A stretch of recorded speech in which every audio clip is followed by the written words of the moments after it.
Τώρα πιάνει η 1440 και 1080.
Ιωάννα, πιάνει ωραία. Ναι, θα το πούμε.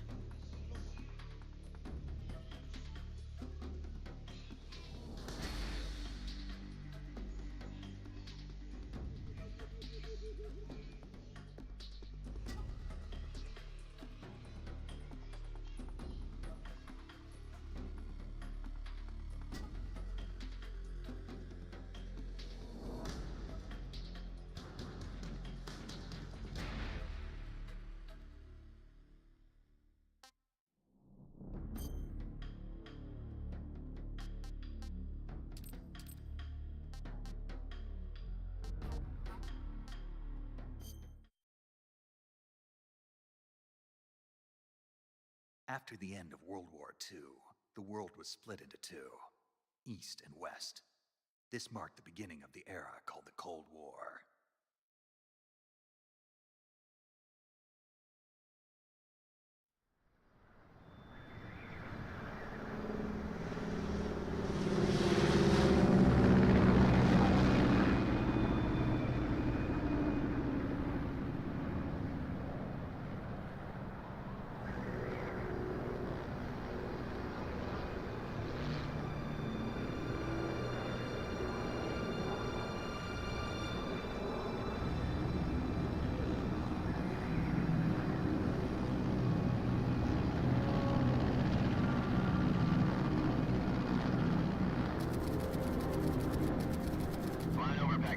Altitude 30,000 feet. Approaching Soviet airspace. 20 minutes to drop off. Commencing internal depressurization. Equipment check. Arm main parachute. All right. You ready to go? Drop zone still showing a high pressure mass. Cav okay. Good. We've got high visibility.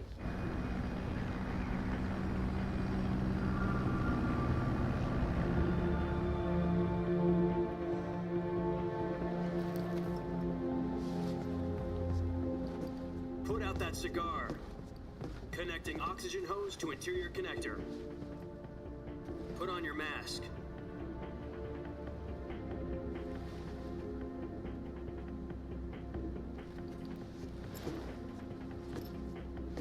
Does this panty waste know what he's doing? Approaching release point. 10 minutes to drop off. Hey, are you deaf? He said put out the cigar and put on your mask.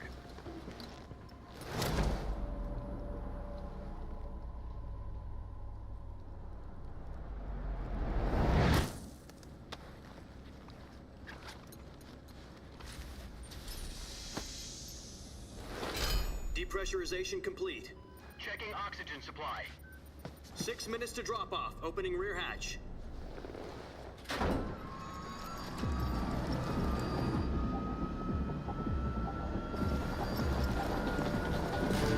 Sunrise.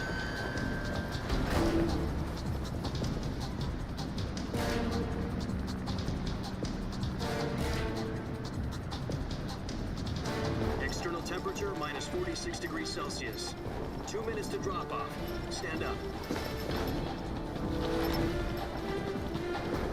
You'll be falling at 130 miles per hour. Try not to get frostbite from the wind chill. 1 minute to drop off. Move to the rear. Activate bailout bottle. This is one for the history books. The world's first halo jump. 10 seconds to drop off. Stand by.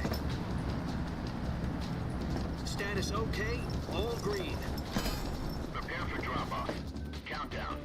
5, 4, 3, 2, 1. Spread your wings And fly. God be with you.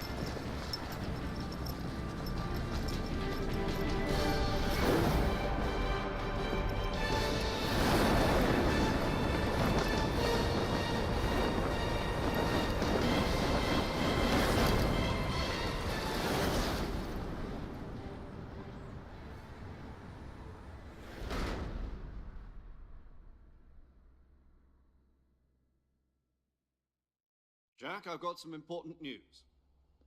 The head of the CIA has finally given us the green light for the Virtuous mission. Virtual mission? No, the Virtuous mission. The future of our Fox unit depends on it. If it succeeds, we'll be officially organized into a unit. Virtuous mission? Sounds like some kind of initiation ritual. You know, don't get cocky. This isn't a training op. Right. So what exactly is this wonderful mission? Well, about 2 years ago, a certain Soviet scientist requested asylum in the West through one of our moles. His name is Nikolai Stepanovich Sokolov. He's head of the OKB-754 Design Bureau, one of the Soviets' top-secret weapon research facilities, and the East's foremost expert on weapons development. Sokolov? Isn't he that famous rocket scientist? The very same. On April the 12th, 1961, the Soviets achieved the first manned spaceflight in history. The Earth was blue, but there was no God. Well spoken. The rocket that carried Yuri Gagarin into orbit was the A-1, known as the Vostok rocket. Sokolov is said to be the man most responsible for the multi-engine cluster used in that rocket. After Gagarin's flight, Sokolov left rocket development to become the head of the newly established Design Bureau. From a lowly technician to head of a design bureau, that's quite a success story, so why do you want to defect? It seems he'd become afraid of his own creations. Afraid? Call it a crisis of conscience. And for that, he left his country and his family behind and went over the fence? Not exactly. One of his conditions was that his family was also to be taken safely to the West. We used a mole to get the family out first, and succeeded in sneaking Sokolov over the Berlin Wall shortly afterwards. I was the one who conducted the operation. The security on the eastern side was still full of holes back then. Then what? We got Sokolov over in one piece, but the whole ordeal had left him exhausted, and we checked him into a hospital in West Berlin. It took him 2 weeks and more than 600 miles to get from the research facility in the Soviet Union to Berlin. He was in no condition to say anything coherent. And it was only a week later that we had something much bigger on our hands. The Cuban Missile Crisis. October the 16th, 1962, President Kennedy received word that the Soviets were in the process of deploying intermediate-range ballistic missiles in Cuba. The President demanded that the Soviets dismantle and remove the missiles. At the same time, he announced a naval blockade to prevent further missile shipments from reaching Cuba. But the Soviets didn't back down, instead placing their armed forces on secondary alert. Soviet transport ships carrying missiles continued on course towards Cuba. US and Soviet forces went on alert for an all-out nuclear war. Frantic negotiations were conducted through the UN's Emergency Security Council and unofficial channels to end the hair-trigger standoff. Finally, on October the 28th, the Soviet Union agreed to remove its missiles from Cuba, and so the world avoided a nuclear holocaust. But in order to get the Soviets to pull their missiles out, we had to make a deal. You mean the one where the US agreed to remove its IRBMs from Turkey? No. The Jupiter IRBMs deployed in Turkey were obsolete, and we were going to get rid of them anyway.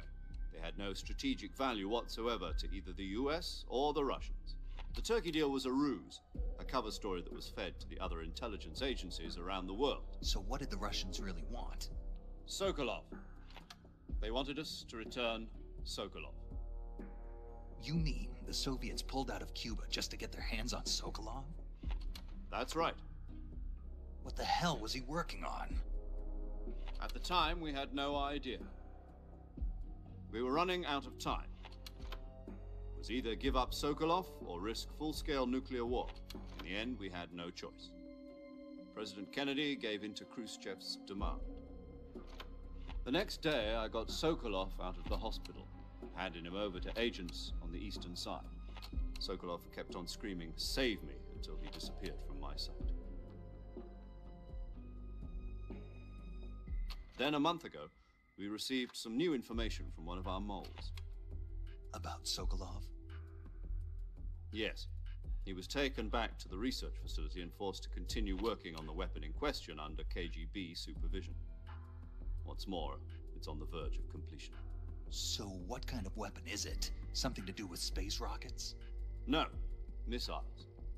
Same technology. I guess you're right. We don't know the details, but it appears to be a new kind.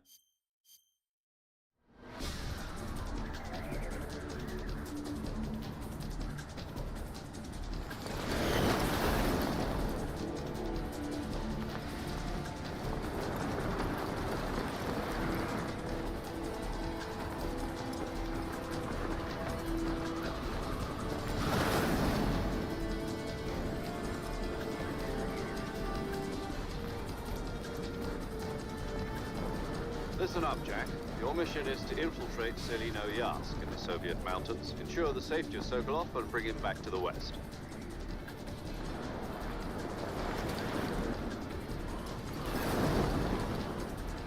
If we don't get Sokolov back before that weapon is complete, we'll be facing a major crisis.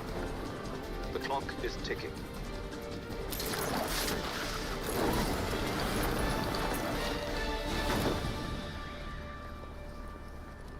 Once we've confirmed the rescue of Sokolov, stand by at the recovery point. A recovery balloon will be dropped at that point.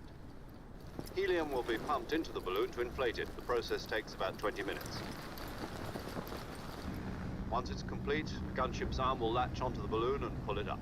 The Fulton surface-to-air recovery system. I'm familiar with the theory. Take it easy. It's been combat-proven.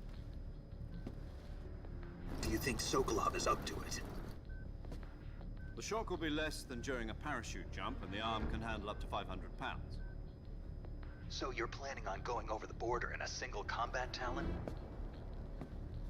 She's equipped with two 6-barrel 20mm Vulcan cannons, as well as two 40mm machine guns. Sounds like she could hold her own against a battalion of tanks. Even with the fuel in the reserve tank, we're facing a 4-hour time limit. If all goes well, it shouldn't take more than a few hours.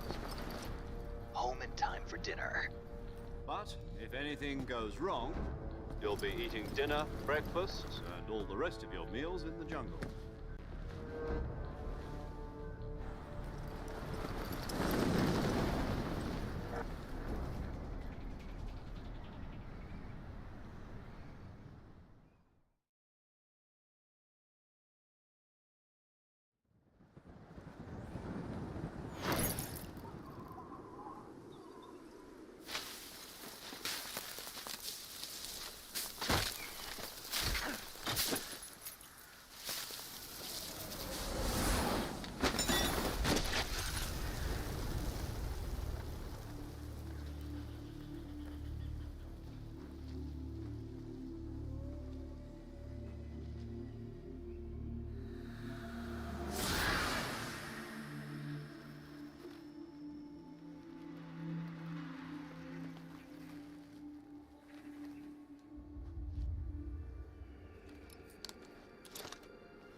I see you've retreated.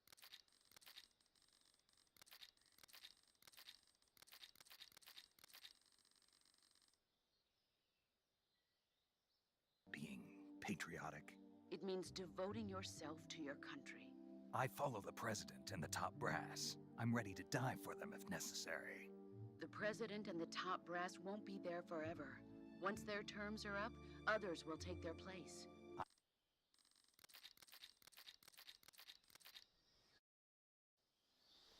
Snake, try to remember some of the basics of CQC.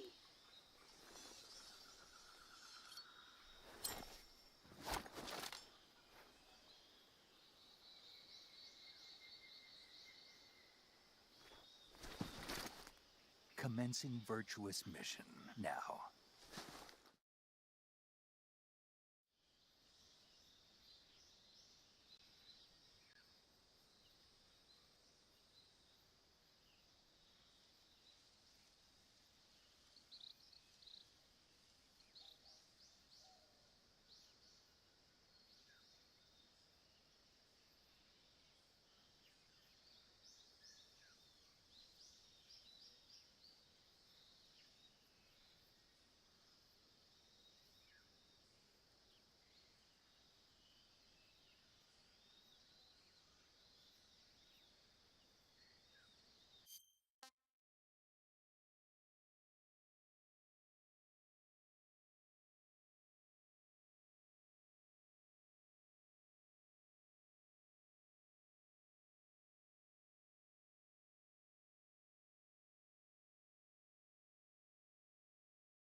Major, I've spotted 2 enemy soldiers.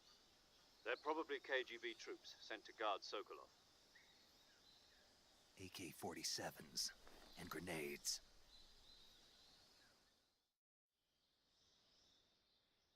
Snake?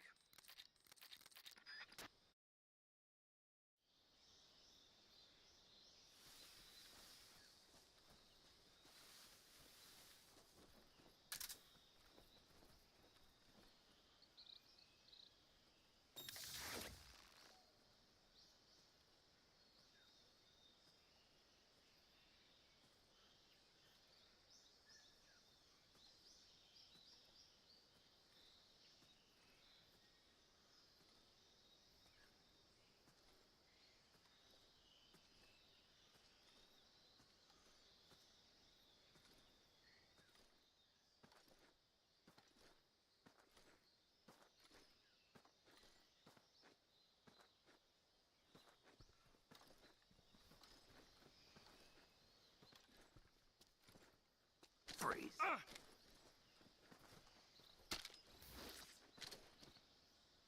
No, wait!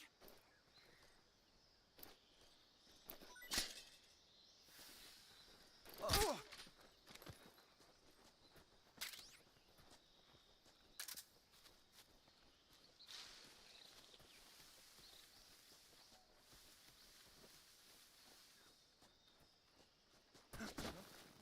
Who was that?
I think I saw something. Huh. Guess I'm seeing things.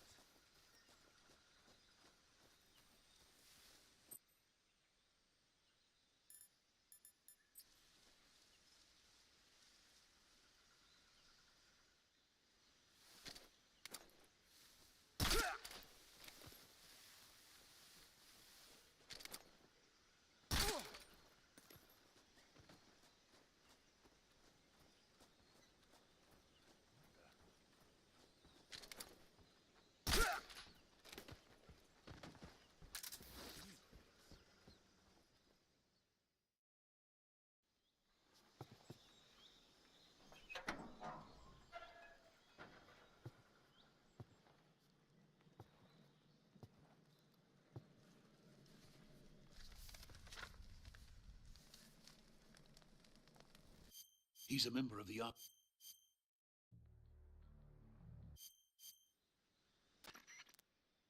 Major.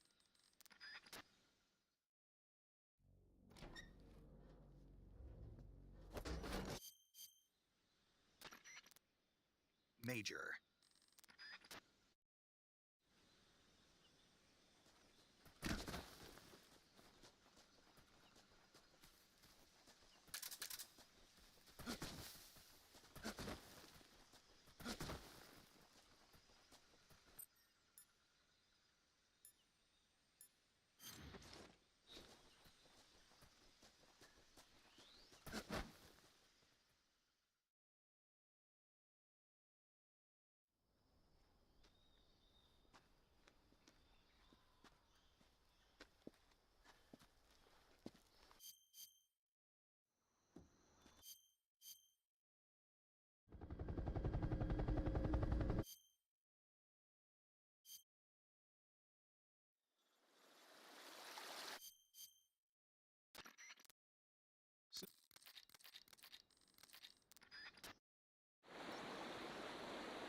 darkness and silence through the night. What a thrill. I'm searching and I'll melt into you. What a fear in my heart, but you're